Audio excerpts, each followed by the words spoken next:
주일 아침에 시편을 살펴보고 있습니다. 지난 주일에는 24편을 살펴보았는데 오늘은 그 다음 25편을 살펴보겠습니다. 오늘 시편의 표제를 보면 다윗의 시, 다윗이 지은 시로 보면 되겠습니다. 형식은 알파벳 시입니다. 히브리어 알파벳은 총 24자입니다. 처음이 알렙이고 마지막은 타우인데 알파벳 순서를 따라 각 행을 시작하는 시가 바로 알파벳 시입니다. 시를 암송하거나 기억하기 쉽도록 이 같은 형식의 시를 썼다고 볼 수 있겠습니다. 150편의 시편 가운데 9개의 시편, 9편, 10편, 25편, 34편, 37편, 111편, 112편, 119편, 145편이 이에 해당됩니다. 오늘 우리가 살펴볼 시편 25편은 다윗의 기도문인데 여기서 저는 두 가지를 살펴보려고 합니다. 기도의 태도와 기도의 내용입니다. 다윗이 어떤 자세로 기도했는지 먼저 기도의 태도를 살펴보겠습니다.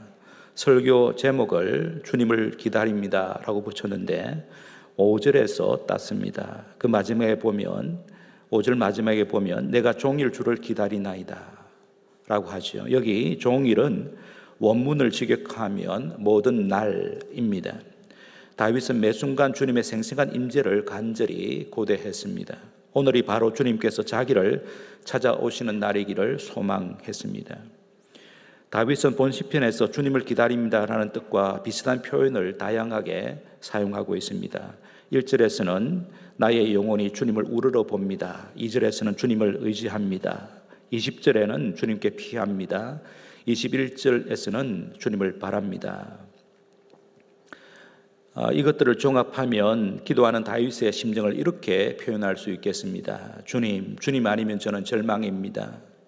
주님만을 바라보며 기도하는 제게 주님께서 강력하게 임하셔서 제 편이 되어 주실 것을 믿습니다. 하오니 주님께서 제 삶에 개입해 주시기 바랍니다. 그래서 오늘도 주님의 생생한 임재를 갈망하며 기도합니다 라는 뜻이 되겠습니다. 이처럼 다윗은 힘을 다해 간절히 기도했습니다.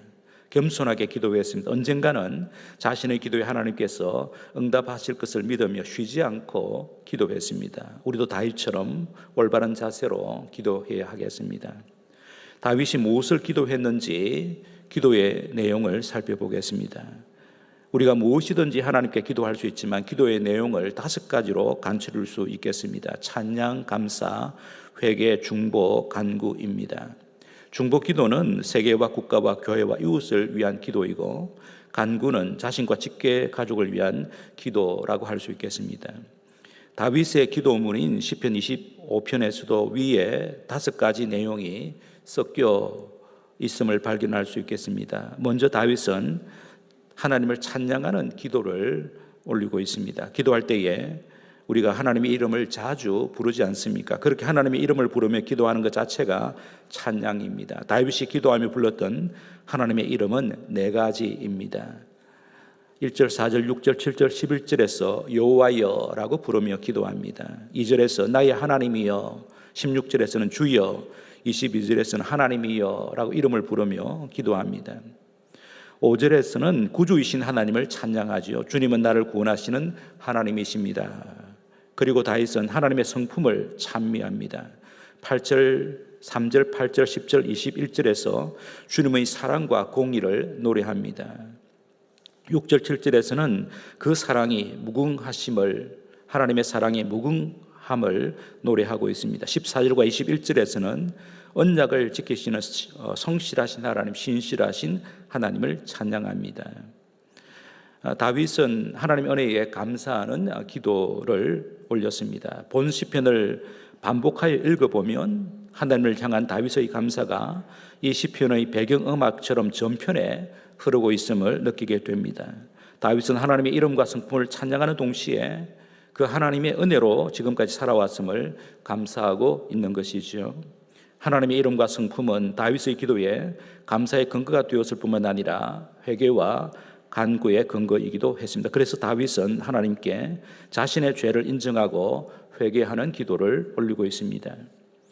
다윗은 원수들의 공격으로 인하여 큰 공격에 빠졌는데 그 공격으로 인하여 자신을 성찰할 수 있었습니다. 다윗은 젊은 시절에 별 양심의 가책이 없이 행했던 죄와 허물이 이제 뚜렷이 보였습니다. 7절입니다. 11절에서는 자신의 죄악이 크다고 고백합니다. 특히 18절에서 다윗은 자신에게 닥친 공경이 자신의 죄와 무관하지 않음을 깨달았다고 밝힙니다. 그래서 다윗은 자신의 과거와 현재를 다 알고 계신 하나님께 자신의 공경을 헤아려 주실 뿐 아니라 자신의 모든 죄를 용서해 달라고 참회 기도를 올렸습니다. 자신의 모든 죄와 허물을 용서해 주실 분은 영원부터 긍휼하심과 인자하심이 풍부하신 하나님 외에는 없기 때문입니다. 6절입니다. 이처럼 공경으로 인해 다윗이 크게 겸손해졌다고 볼 수 있습니다. 사랑하는 성도 여러분, 시르의 때는 자신을 성찰할 수 있는 좋은 기회가 됩니다. 특히 자신의 허물과 죄를 뚜렷이 볼 수 있는 계기가 되지요. 코로나 비상 상황이 장기화되고 있는 요즘 우리의 연약함과 한계를 절감하지 아니할 수 없는데 우리의 연약함과 한계의 가장 큰 원인은 우리의 허물과 죄입니다. 우리의 죄와 경험과 건강, 현대과학과 재물을 하나님보다 더 의지할 때가 많았습니다.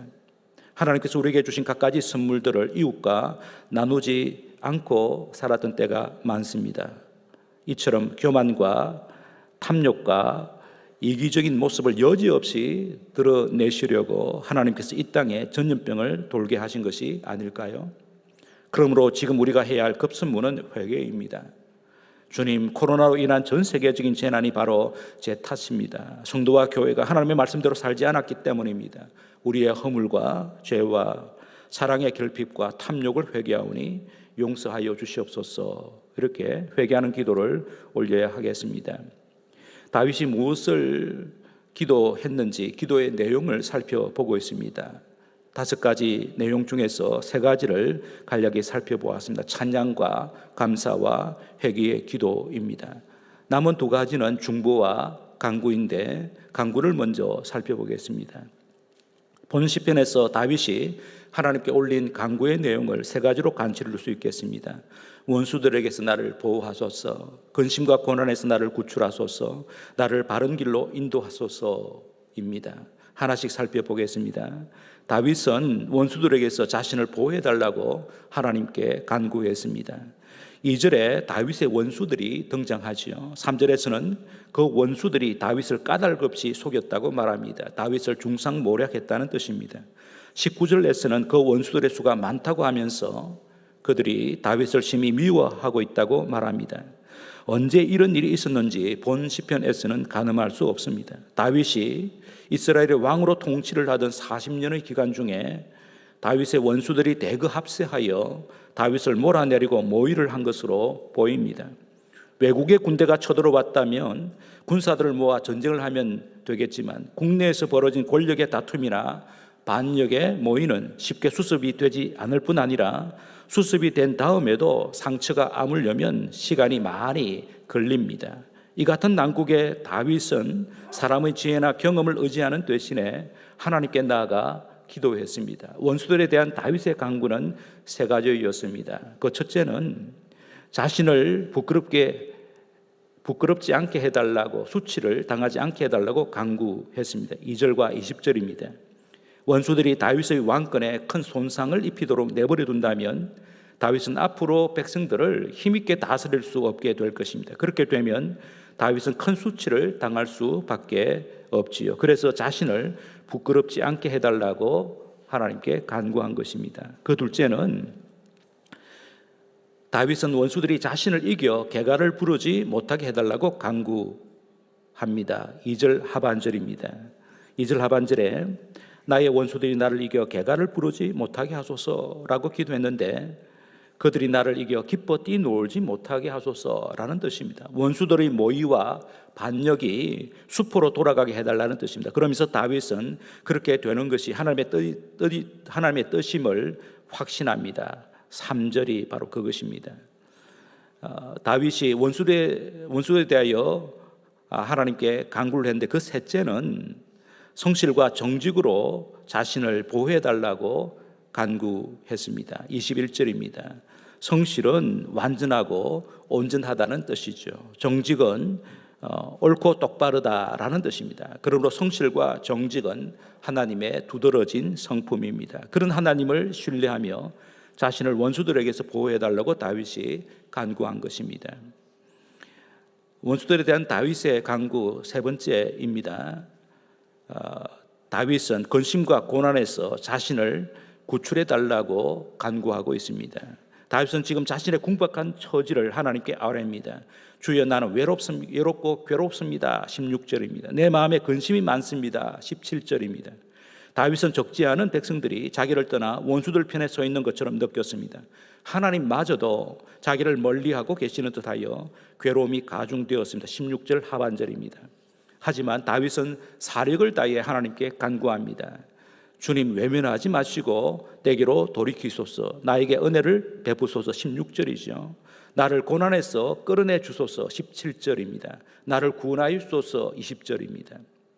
공경에서 구출해 주기를 바라는 다윗의 간구에 돋보이는 것은 간구의 근거를 하나님의 언약에 두었다고 하는 것입니다. 다윗은 하나님의 언약이 반드시 실현될 것을 확신했습니다. 14절입니다. 여호와의 친밀하심이 그를 경외하는 자들에게 있으며 그의 언약을 그들에게 보이시리로다. 여호와를 경외하며 간구하는 자들에게 여호와께서 친히 응답하셔서 자신의 약속이 성취되는 것을 목도하게 하실 것이다 라는 뜻입니다. 15절도 같은 뜻입니다. 내 눈이 항상 여호와를 바라보면 내 발을 그물에서 벗어나게 하실 것임이로다.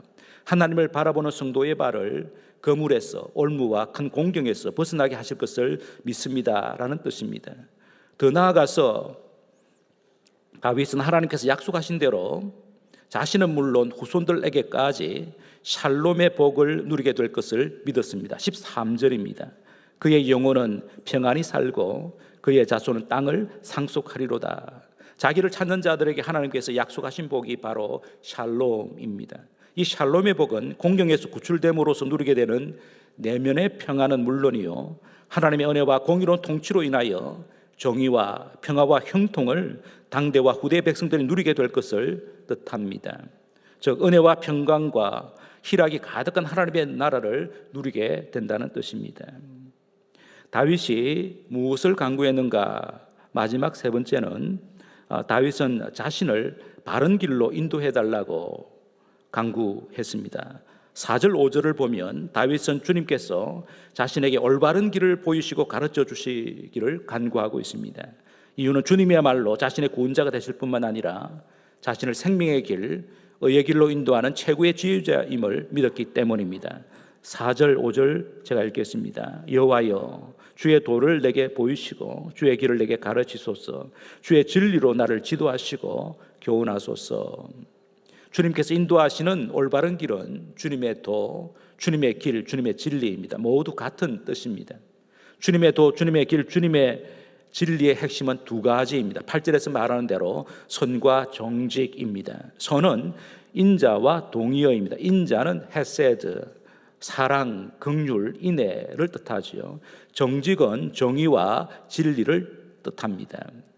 이 세상의 패역한 길에서 벗어나 주님의 길을 선택하기 위해서는 우리도 다윗처럼 주님께 우리의 시선을 고정해야 합니다. 주님께 귀를 기울여야 합니다. 주님께서 약속하신 말씀을 귀히 여기고 주님의 법도에 순종하는 부드러운 마음, 겸손하고 온유한 마음을 가져야 합니다. 한마디로 말하면 주님을 존경하고 사랑하고 예배하고 주님께 기도해야 합니다. 그런 자들에게 하나님께서 당신의 뜻을 가르쳐 주시고 그 뜻을 따라 살도록 신령한 지혜와 담대한 용기를 주십니다.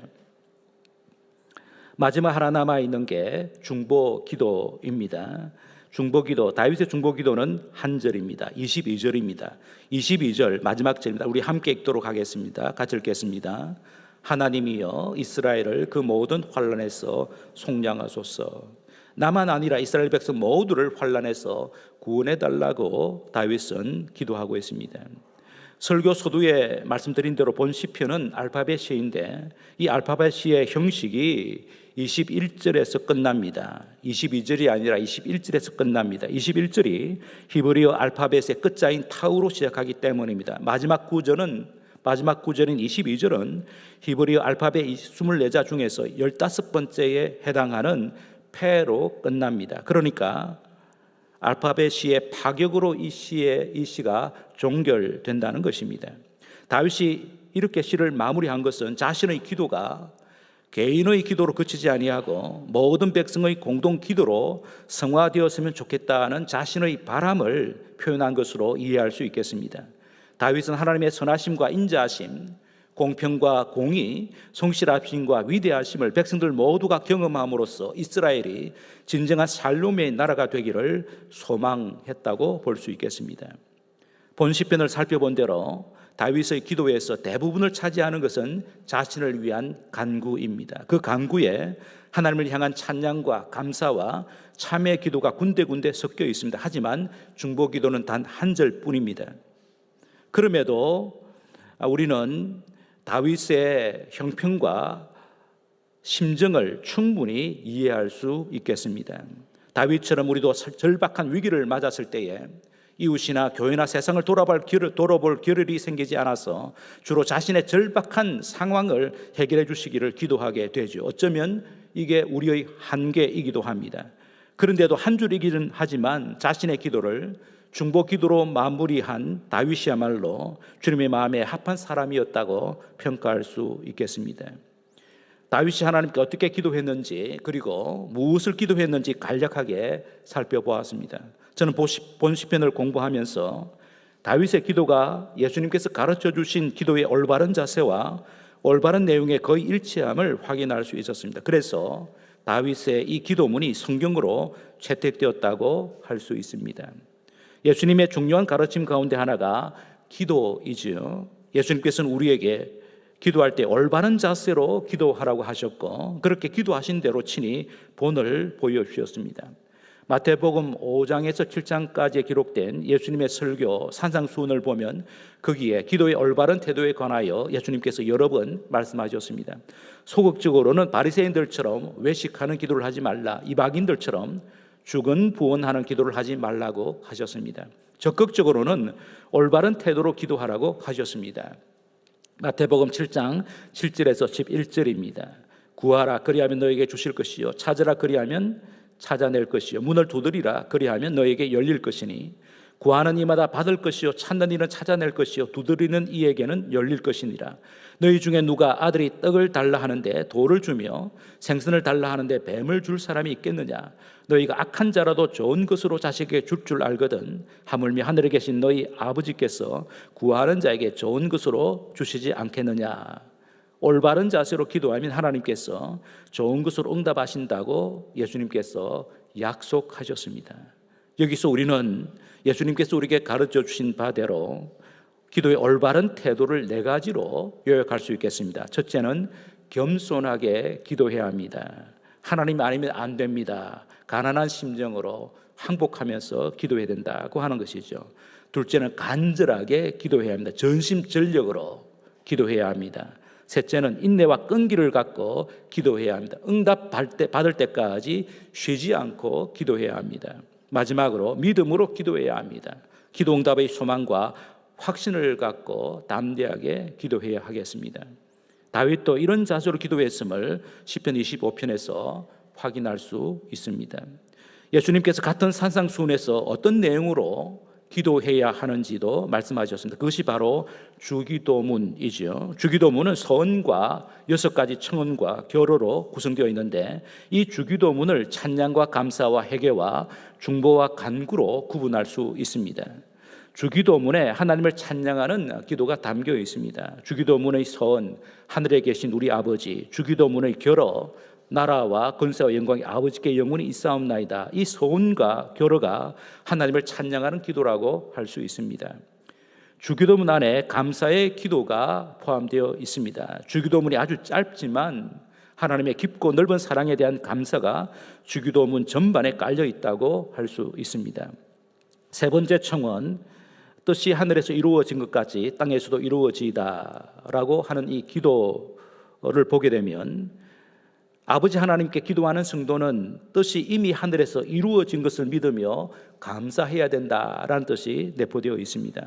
네 번째 청원, 오늘 우리에게 일용할 양식을 주시옵고, 여기에도 감사가 들어있죠. 어제까지 일용할 양식을 주셨듯이 오늘도 달라라고 하는 것인데, 성도는 변함없는 하나님의 사랑을 신뢰하고 감사해야 한다. 지금까지 살아온 것도 하나님의 은혜였다라고 하는 것을 감사해야 된다라고 하는 것이 포함되어 있습니다. 다섯 번째 청은 우리가 우리에게 죄 지은 자를 사하여 준 것 같이 우리 죄를 사하여 주시옵고 라고 기도하라고 그러는데, 이게 내게 잘못을 행한 가족이나 이웃을 용서할 수 있었던 것도 하나님께서 그런 마음을 주셨기 때문에 가능하지 않았겠습니까? 그러므로 이것도 하나님께 감사하라는 뜻이 되는 것입니다. 주기도문에서 감사의 기도가 짧지만 분명하게 명시되어 있습니다. 다섯 번째 청원이죠. 우리의 죄를 사하여 주시옵고. 우리가 회개해야 할 죄가 무엇입니까? 예수님과 상관없이 자기 마음대로 생각하고 말하고 행동한 모든 것이 죄입니다. 하나님의 말씀대로 살지 않은 모든 허물과 죄, 사랑의 결핍과 상실, 요즘 들어 지은 죄만 아니라 젊은 시절에 지었던 죄들 가운데 아직 회개하지 않고 있는 죄들까지 찾아내어 우리가 회개 기도해야 하는 것이죠. 주기도문 안에 중보기도도 포함되어 있습니다. 주기도문에 우리라는 대명사가 5번 사용된 것은 주기도문이 교회 공동체가 함께 올리는 기도이자 교회 공동체를 위한 기도임을 잘 드러내 줍니다. 우리 교회가 어떤 교회가 되어야 할까요? 오늘 김태호 집사님께서 멋있는 찬양을 해주셨습니다. 우리 교회 아름다운 교회가 되어야 된다. 성도가 교회를 위하여 기도할 때에 주기도문에서 예수님께서 가르쳐 주신 청원을 따라 우리 교회가 하나님의 이름을 높이는 공동체가 되어야 할 것입니다. 교회가 하나님의 나라를 경험하고 선포하는 공동체가 되기를 기도해야 하지요. 교회가 하나님의 뜻을 이루는 공동체가 되기를 기도해야 합니다. 교회가 하나님의 은혜와 복을 아낌없이 나누는 공동체가 되기를 기도해야 합니다. 교회가 서로를 용서하고 받아들이는 공동체가 되기를 기도해야 하죠. 마지막으로 교회가 영적 전투에서 함께 출전하여 승리하는 공동체가 되기를 간구해야 합니다. 주기도문 안에 간구가 들어있죠. 6가지 청원 모두가 하나님께 올려드리는 간구입니다. 주기도문이 공동체의 기도이지만 성도 각자가 개인적으로도 올려야 할 기도의 전형입니다. 첫 3가지 청원은 하나님을 위한 청원이며 나머지 3가지 청원은 자신을 위한 청원입니다. 여기서 우리가 기도할 때 먼저 기도해야 할 것이 무엇인지 분명히 알려주고 있습니다. 이것을 예수님께서 같은 산상수훈에서 간략하게 말씀하셨습니다. 마태복음 6장 33절이죠. 그런즉 너희는 먼저 그의 나라와 그의 의를 구하라. 그리하면 이 모든 것을 너에게 더하시리라. 주기도문의 첫 3가지 청원이 하나님의 이름과 나라와 뜻을 위한 간구인데, 여기 마태복음 6장 33절에서는 하나님의 나라와 의를 위한 간구라고 예수님께서 요약하여 말씀하셨습니다. 이렇게 하나님을 위하여 먼저 기도하고 기도한 대로 살아가면 하나님께서 모든 것을 더하여 주실 것이라고 예수님께서 약속하셨습니다. 하나님께서 베풀어 주실 모든 것이란 우리의 일상생활에 필요한 모든 것입니다. 그러므로 하나님께서 우리의 삶을 책임져 주신다라는 뜻입니다. 다시 말해서 주기도문의 나머지 3가지 청원도 들어주셔서 일용할 양식과 사자의 은총과 영적 전투에서의 승리를 누리게 하신다는 뜻이 되겠습니다. 그러하기에 기도할 때마다 성도와 교회는 하나님의 이름이 높아지고 하나님의 나라와 뜻이 이루어지기를 먼저 기도해야 합니다. 하지만 우리의 필요를 위한 기도도 이어서 해야 합니다. 그래야 우리의 기도가 균형 잡힌 기도, 제대로 된 기도라고 할 수 있겠습니다. 오늘 우리는 다윗의 기도문인 시편 25편을 예수님께서 가르쳐 주신 기도와 비교하여 살펴보았습니다. 결론은 시편 25편의 다윗의 기도는 예수님께서 가르쳐 주신 기도의 올바른 자세와 올바른 내용에 부합한 기도임에 틀림없다는 것입니다. 그래서 다윗의 이 기도문이 성경의 한 부분이 되었다고 볼 수 있습니다. 성도 여러분, 기도는 하나님께서 당신의 자녀들에게 주신 아주 좋은 선물입니다. 그러므로 우리는 기도의 사람이 되어야 합니다. 우리의 가정과 교회도 기도하는 공동체가 되어야 합니다. 기도할 때에 다윗처럼 올바른 자세와 올바른 내용으로 하나님께 기도하는 것이 중요합니다. 그렇게 기도하면 하나님께서 우리가 기도한 것보다 더 좋은 것으로 가장 적절한 때에 응답하십니다. 이것이 성경의 한결같은 약속입니다. 예수님께서도 거듭거듭 약속하셨습니다. 다윗처럼 올바른 태도와 내용으로 기도함으로써 하나님의 복을 누리고 나누는 저와 여러분 되시기를 주님의 이름으로 축복합니다. 말씀을 생각하시면서 우리가 기도하겠습니다. 정말 지금은 기도해야 할 때입니다. 우리 자신은 물론이고 우리의 가정이, 우리의 교회가 함께 기도해야 하겠습니다. 기도할 때에 다윗처럼 올바른 자세로, 올바른 내용으로 기도해야 하겠습니다. 주님께서 가르쳐 주신 대로 올바른 자세로, 올바른 기도로 주기도문에 나타나 있는 그 내용을 가지고 하나님 앞에 나아가서 기도하는 훈련을 계속해야 하겠습니다. 한 주간도 우리가 주님께 가까이 나가야 하는데 주님께 나아가는 가장 좋은 방편이 기도입니다. 기도하는 우리 성도와 교회가 되기를 바라면서 서로 축복하면서 함께 기도하겠습니다.